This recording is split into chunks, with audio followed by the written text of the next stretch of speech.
Hello everyone, how are you all doing? I'm Onesar JP, the announcer for the English broadcast here at Cosmos TV. Just like in 2020 and 2021, throughout this year, Cosmos TV, operated by the Multicultural General Welfare Center, is hosting the Journey with Cosmos TV and Multicultural Family Rights Season 3 program, sponsored by the Anti-Corruption and Civil Rights Commission. This year, Turkish, Chinese, and Russian broadcasts were added to produce a total of 10 languages. Last time, we invited the head of the counseling center to learn about domestic violence in multicultural families. Today, for this episode, we would like to interview the administrator and learn about immigration control regulations after the corona pandemic. Hello and welcome. Could you please introduce yourself for our viewers? Hello, nice to meet you. I'm Jun Tae Kim, an administrator who provides visa counseling to foreigners in Dongdaemun, Seoul. A pleasure meeting you. Administrators are mainly responsible for immigration control. So various things have changed after the coronavirus, such as immigration check items, K-ETA, corona PCR test, vaccination, and self-quarantine when foreigners enter Korea. Mr. Kim, what are the most recent vaccination and self-isolation regulations?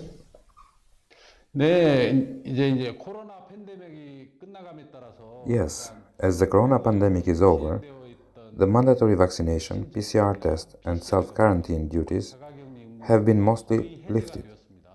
Previously, you had to check whether you were vaccinated, get a PCR test, and submit a negative confirmation before entering Korea. But as of September 3rd, 2022, this has been abolished.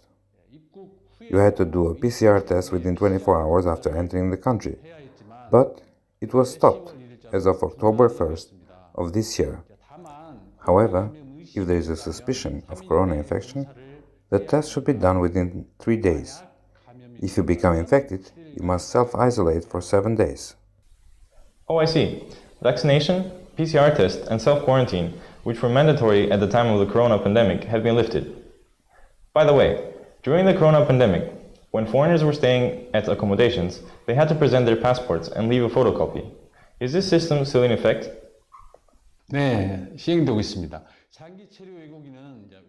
Yes, it is being implemented.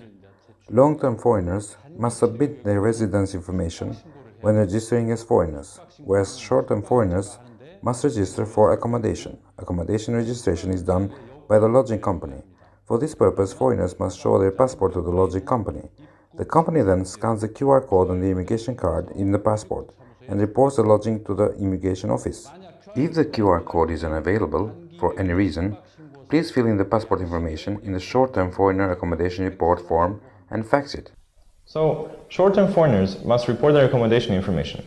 Mr. Kim, I heard that the K-ETA system has been implemented since September 1st, 2022.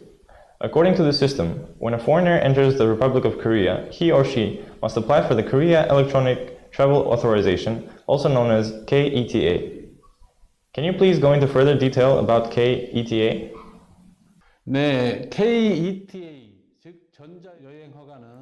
Yes, K-ETA. In other words, an electronic travel authorization is a permit that allows entry without a visa. This means that only citizens of the 112 visa-exempt countries are eligible. Before entering Korea, you usually need to apply from 2 weeks to 3 days in advance. Access the Electronic Travel Authorization Center and apply.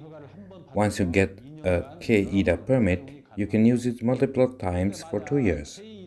However, if the K-ETA is now denied, you must obtain a visa from the Korean consulate to enter Korea. K-ETA is only applicable to citizens of the 112 visa-exempt countries.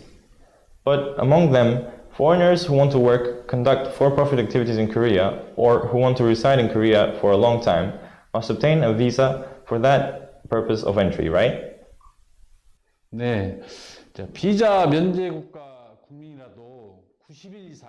Yes, even if you are citizens of a visa-exempt country, you must obtain a visa if you stay for more than 90 days.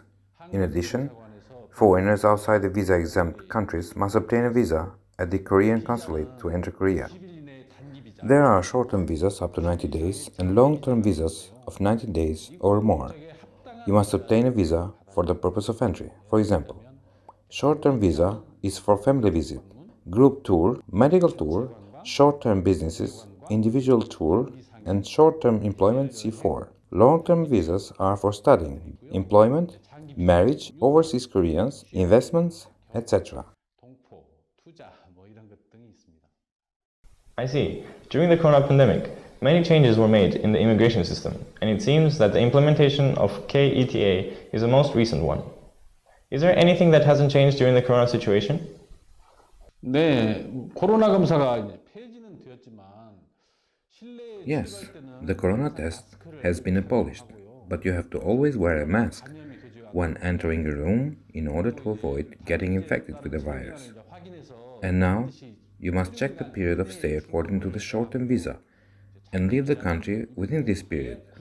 Moreover, long-term visa must be registered as an alien within 90 days of entry. You can check the expiry date of your stay online at Hi Korea. However, if there is a sudden loss of flight or an accident or illness, you must go to the immigration office and apply for departure extension within the period of stay. In this case, a statement of explanation and a reserved ticket are required. Thank you. Yes, you must wear a mask indoors. Mr. Kim, is there anything that you would like to say to the foreigners who are thinking of traveling to Korea? 네, 지금까지 이제 말씀드린 Yes, what I have said so far is as of November 2022. However, since the coronavirus is not over yet, if the situation worsens in the future, immigration regulations may be strengthened again. When you come to Korea, you must check the latest updated immigration information on the internet in advance. You can also get this information at your country's Korean consulate. Thank you. Lastly, if there's anything you would like to say to our Cosmos TV viewers, please do so.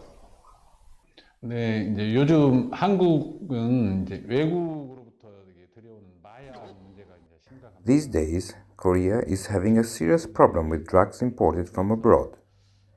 And as the number of illegal aliens is increasing, the Korean government is strengthening crackdowns on these foreigners.